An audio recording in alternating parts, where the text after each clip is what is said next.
You know, it's easy to call somebody a name, but facts are a much more stubborn thing. The fact of the matter is that Mitt Romney, and you can go on YouTube to view this, of him saying it in his own words, was pro-choice, was adamantly pro-choice, was strongly pro-choice, so much so that he said he would never change his position on it. And then he did change his position, but not quite completely. And now he says he's for researching on the youngest of human beings, but that he's pro-life. And you can just say, okay, there's a change on one major issue. But it's also on the issue of Second Amendment rights on guns. It's also on the issue of taxes, being for raising taxes and now against it.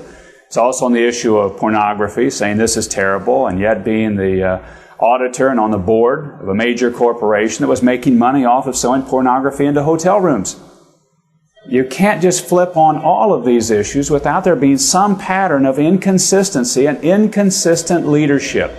And the last thing America needs now is inconsistent leadership. It needs strong, clear, moral, guided leadership. And that's not holier than thou. That's simply saying what facts and what leadership is about. I certainly have done my share of wrong things in life. But I have learned in leadership that you stand firm and you stand on your position and you take your time to figure out what it is, and then you stand there and you fight for it. And you fight for things like life. You fight for things like a growing economy based on lower taxes. You fight for things like fiscal restraint. You fight for things like standing strong against militant Islamists. And you don't waver and you don't change in the wind. I think that's the lesson of Ronald Reagan. I think that's the lesson of American leadership.